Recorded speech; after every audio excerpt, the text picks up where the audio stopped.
Good evening, Dr. Brenner. Good evening. Thank you very much for being part of Perspectives. My pleasure. Can I just kind of start right at the beginning about playing saxophone before we start talking about leadership? Sure. When did you start and how did you get into it? When I was little, in the States we call it elementary school, and every student was given a plastic recorder, and most of the kids stopped playing the recorder to go off and do other things like athletics, but I continued to play the recorder and enjoy playing the recorder and got pretty good at it. I also, my grandfather at the time was a big classical music fan, and he would give me records, record albums back then, not CDs, of Beethoven and Bach and Mozart and Brahms. And so I was playing the recorder, listening to these great composers, and developed a real love and passion for music. And then as I got a little older, I had the opportunity to learn any instrument, decided to select the clarinet, because I liked the rich, woody sound of the clarinet, and actually got quite good on the clarinet, playing classical repertoire. And then in 7th grade, I was introduced to jazz. Quite by accident, somebody was playing a piece by Miles Davis, and I'd never heard of Miles Davis, and my ear just went, what is that? And that was it. I became, I mean, I still love classical music, but I developed a lifelong love of jazz and wanted to play jazz at school, and there were no clarinets in the jazz band, so I quite naturally transitioned to the saxophone. And I've been playing saxophone ever since. So it's been several decades now, and it's enriched my life tremendously. So let me move from jazz to leadership. When I went through your material, your website, you are with an instrument. Yes. Does that kind of worry people that a musician could actually teach something as serious as leadership? Probably. But that's okay. That's a decision that I had to make when I was branding my company, Chord Leadership. I actually spoke to a mentor of mine and explained to him that I was looking for a way to distinguish myself from other consultants, playing in the same leadership space. And he was the one that suggested, rather than keeping the two worlds apart, those being the world of music and the world of leadership, why not combine them? Two interests of mine, two passions of mine, which I had quite deliberately been keeping apart for the very same reason that you mentioned, for fear that some would find the musical aspect frivolous or perhaps superfluous. But once he led me to that insight, I realized that the world of music and the world of business actually have quite a lot in common, and that my years and years of experience as a musician could bring actually a very fresh perspective to leadership. So that's... Give me an insight. How it came about. Because you're talking to the converted here. I love music myself, and I can certainly see the parallels. But take me through a few parallels you see, because it probably doesn't come as conventional wisdom, isn't it? Music and business, music is much more fluid, it's more collaborative. Business is a bit more ruthless. You're expected to kind of know everything and play according to a plan and Sure. da-di-da-di-da. And that's the exact leadership paradigm that I'm trying to encourage my clients to get away from. The command and control, if you will, leadership structure that emerged from the industrial age, at least in the United States, and continued through the 50s and 60s, where you showed up, you clocked in, you were expected to take directions from your boss, not color outside the lines, do as you were told, not make waves, clock out at the end of the day and come back the next day and do it all over again. That I think is no longer a sufficient model for the complexity of the 21st century. And one of the things that interests me, and was part of my studies, is looking at alternative models of organizational models. So we look to nature, for example, which is a fascinating source of new paradigms and new metaphors. and music as well, particularly jazz, which is the type of music that I'm involved with. If you think about a jazz quartet, say, what a very common structure in jazz is to play what's called a head, which is the opening melody, and then each instrumentalist goes off and takes a solo.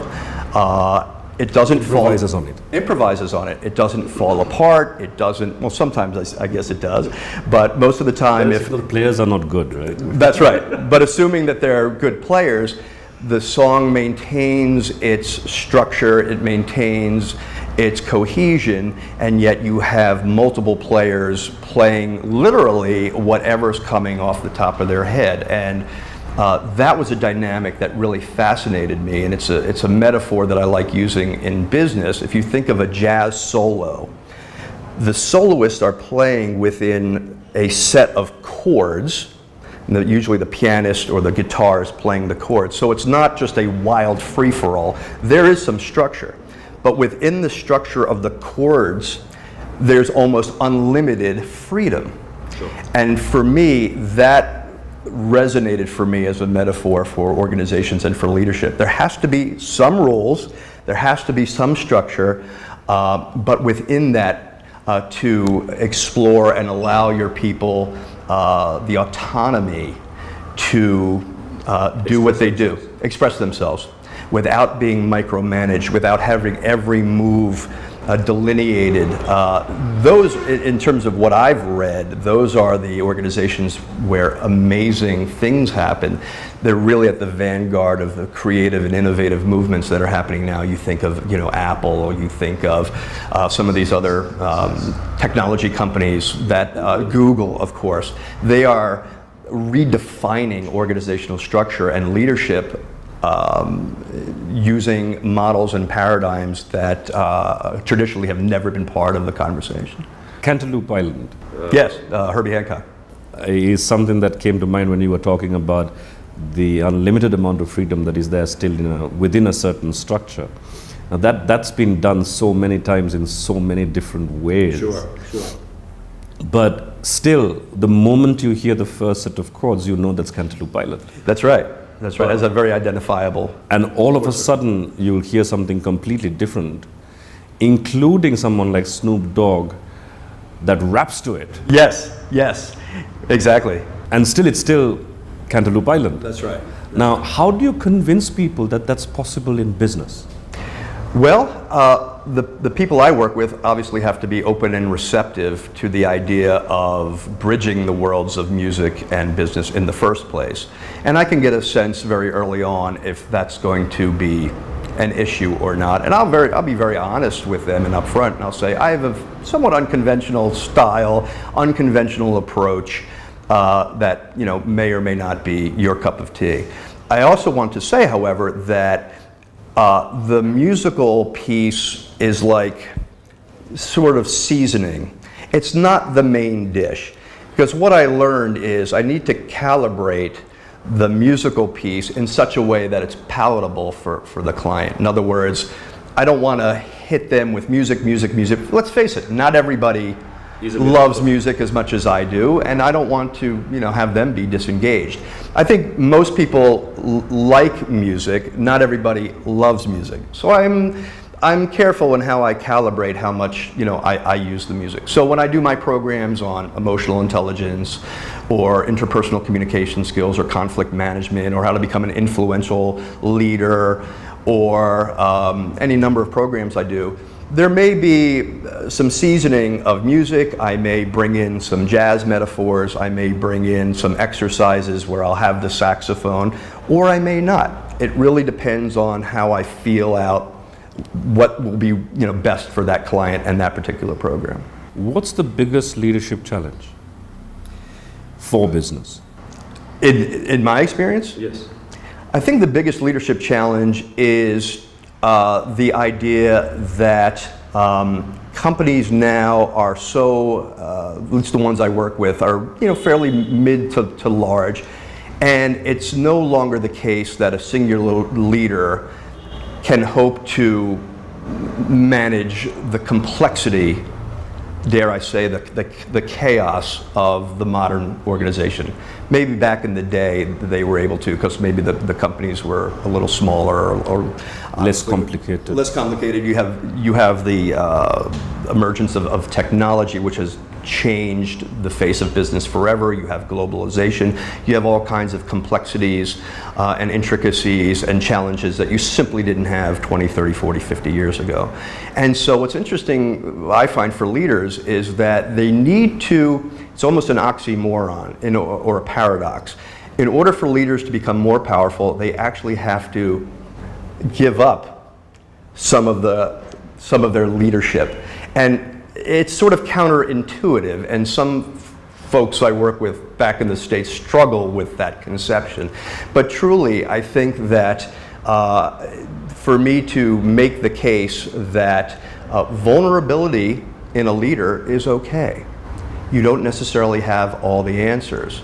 And that's okay to admit that you don't have all the answers. It's okay to delegate. It's okay to solicit opinions from a wide array of people. You don't have to be that singular voice of leadership that you learned about in business school. And I think for what I've seen, that's an ongoing challenge. I'm starting to see some shifting, I think, for the better. But obviously not every leader is on board with that. We certainly still have the very conventional, sort of traditional leader who sort of pulls all the strings from his or her corner office on the top floor, and that will probably be with us for a long, long time. But with the younger generation coming up and starting to question the way things have been done from a leadership perspective, introducing new metaphors, new models, new paradigms, we're starting to see some very interesting and highly innovative new forms of leadership. So that's one that comes to mind. I'm going to throw a question at you which I generally get questioned on. Can you teach leadership? That's a great question. One of the things that I let people know at the beginning of my programs is I can't train them to be good leaders. And I make the distinction between training and learning or developing or strengthening skills. I think what I do, or the way I think about my job when I'm working with a client, is strengthening the skills and the competencies and the abilities that clearly already exist in the individual, or they wouldn't be sitting there, right? But for me to say I can train you to be a good leader makes it sound like they're taking a PowerPoint program. Where they're coming in the morning, they don't know how to use Excel, or they don't know how to use PowerPoint, or they don't know how to use Word, and by the end of the day, they're fluent in it. Leadership doesn't work that way. But a lot of people do expect it of you, don't they? Well, that's up to me and my fellow consultants to educate our clientele, and I don't know how good of a job we've done historically in that area. It's funny, Vidusha, I have a lot of clients who say to me, Mike, we want you to come in and do a conflict management program for this particular team. They're having all kinds of dysfunction and all kinds of issues, and can you do it in an hour? So I say, look, I can do it in an hour, of course, but you need to understand that we'll only get this deep. So, this is a lifelong journey of development. One must be disciplined and committed to self-development, and not everybody is. So what I always tell people is you're going to get out of the program what you're willing to put into it. And I think that's really, largely the case. The combination between learning facilitation or training or that kind of intervention and coaching. Yeah. There's a lot of focus today on coaching and mentoring and having a mix of the two. What's your experience been with coaching? Does that do any better for leadership development than a traditional training program per se? I don't look at it necessarily as in competition. I look at them as working in harmony. And I am an advocate of coaching. In fact, one of my programs is all about coaching. I try to instill in my clients the importance of coaching for creating a culture of trust, a culture where people feel acknowledged and validated and valued, where there are relationships, trusting relationships, where the more senior coach truly is invested in the success of the younger or the less senior individual. And sometimes where we meet some friction is, particularly in the United States, sometimes the positions as you move up in the organization are highly coveted. So there's a notion that if I help you, if I coach you, if I help you strengthen the skills you need to be a more effective employee, then you are a threat. Okay, that may be valid, but I also believe that, and the research bears out, that in organizations where coaching is a value and not just something that we say we do but we're not truly serious about, that the results speak for themselves. There's just the quality of the work is better, there's a higher level of collaboration, there's greater trust, people feel more valued, and the organization grows and hopefully prospers together. So I believe that coaches wear many hats. Coaches need to inspire their coachees to achieve things that they perhaps themselves didn't even think were possible. Coaches sometimes have to give constructive feedback. There's a way to give constructive feedback in a way that's respectful and that maintains the dignity of the other person. There's many colors and many dimensions to being a coach, but it is something that I advocate for and I champion with the people I work with. So it generally works well hand in hand. Does it actually help if you actually have formal training along with coaching? Would that actually supplement it better rather than doing one or the other? Because that's a question that I generally get asked as well. You know, we've heard about coaching, we've heard about training, which one should we choose? I think it's a false choice. It would be like saying, which shoe should I put on in the morning, the left one or the right one? I think working together, if you can go to a rigorous training session, whether it's face-to-face, which is my preference, or online, which is where a lot of this stuff is moving, but have it also supplemented and augmented by a truly trusting coach that wants to see you be successful. For me, that's a combination that's really hard to beat. And what I tell people who ask is, to the extent that you can, and not everybody's a good coach, right? So what I would say to the client is, for this particular individual or set of individuals, try to identify those individuals in the organization who have the qualities that would make for a good coach. And whether it's a formal mentorship program or just an informal, coaching relationship, try to make that as important as sending people to a formal training program, because I think the results can be elevated when you use both in harmony like that. There's also a lot of skeptics who turn around and say, look, people like us have made businesses out of doing leadership training. Leadership can't really be taught, especially in a classroom, and they're not going to get anything much out of it. They're actually far better off, learning for themselves and being in the deep end and so on and so forth. Sure. What would you say to the critics?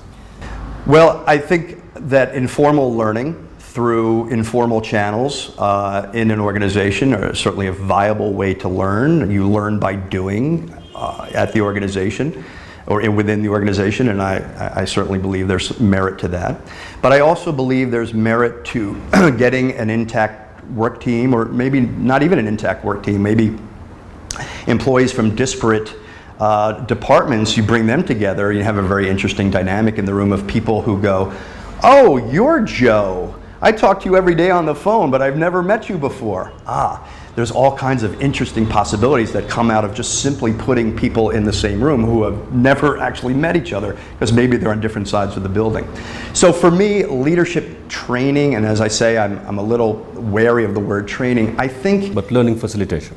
Learning facilitation, yeah. I think that to the extent that you can utilize and leverage all of the available mechanisms, then you end up, I think, with a more effective leader. So I don't advocate for one approach over another. What I try to help clients do is create a holistic approach that takes advantage of many different media, many different avenues. Yeah, so some of it might be formal in-classroom training, some might be coaching or mentoring, some might be informal learning on the job. We have something called, I did some work for a client where you would spend a half a day or a day with a coworker in another department, just learning what they did. You know, maybe the person in merchandising spent half a day with the person in finance, or the person in finance spent half a day with the person in sales. Now, they're never necessarily going to do that work, but simply understanding and becoming familiar with what's going on the other side of the building, for example, can't help but be, I think, useful, yeah, and helpful to getting an understanding of what's happening in the organization as a whole. I don't know if it's true here in Sri Lanka. It's certainly true here in the United States. Very myopic. Absolutely. Right? You have organizations that are divided into divisions, which are divided into departments, which are divided into teams, and then the ultimate indignity is when you stuff people in cubes, right? So you talk about segmentation, isolation, marginalization, when what's really needed, and the research is really clear on this, is when you get people together and sharing ideas and say, oh, that's interesting. I wonder if we did that. Hey, it's a whole other type of energy, and that's what gets me excited. It's not right for every organization, but it is the gospel that I preach, if you will. Yes, certainly. So towards the I'm stuck for time, so I have to bring it to a close. But before I do, I really do want to go back to jazz. Sure. Jazz is all about collaboration. Jazz is all about a little bit of impromptu work. There's a lot of jamming sessions that takes place with artists. Now, since you draw a lot of inspiration from that, in this world of collaborative leadership and where people do want to work seamlessly and such, what kind of criteria or what kind of qualities should a new manager or a new leader have vis-a-vis the old archetypical command and control type? Right. Well, one of the concepts that I'm a big proponent of is emotional intelligence. And anytime I have an opportunity to do an extended program over a series of weeks or months, I always build in a unit on emotional intelligence. To me, that is the foundation of effective leadership. Of course, coming out of the work of Daniel Goleman, who I'm sure you're familiar with, and some of the other pioneers, as a concept, and I'm less interested in emotional intelligence as a scientifically valid construct. That conversation doesn't interest me as much as emotional intelligence just as as something that I believe in is truly something that all leaders need to possess to be effective. So it starts with self-awareness, which is an awareness of one's strengths and weaknesses and vulnerabilities. Self-management, which is how one conducts oneself under pressure, under stress. Empathy, social awareness, the extent to which we can understand or seek to understand the problem, the issue, the challenge through the eyes of the other. And then finally, relationship management, which is how do you form trusting relationships, communicative relationships, where conflict becomes healthy and creative as opposed to toxic and dysfunctional. So what I would suggest to any new manager is to become aware of emotional intelligence as a concept, and then to start doing a little self-work.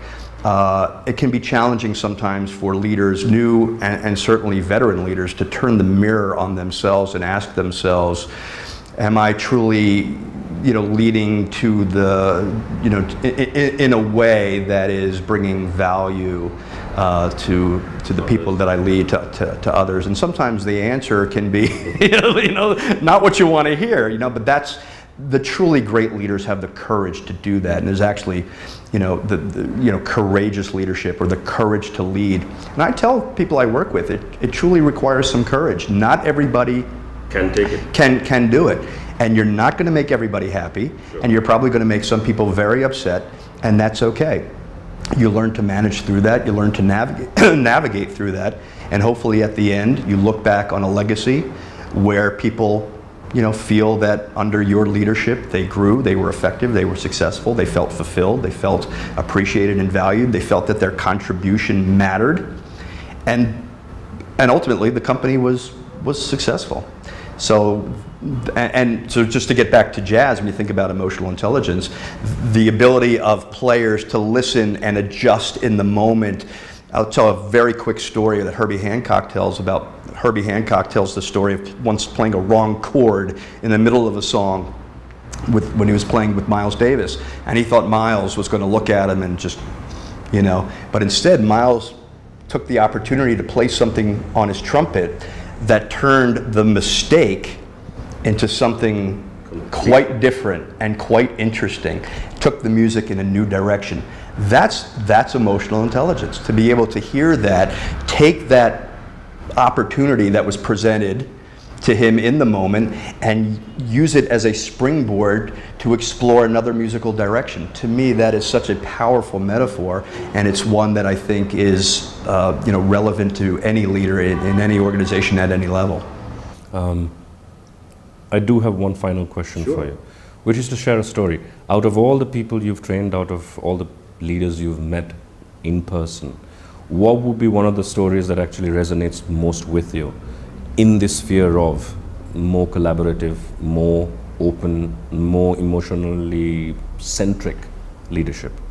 Share us one story. Sure. Well, I actually do some nonprofit work in Philadelphia as well as for-profit, and I do some work for an organization that helps people who have been out of work for any number of reasons.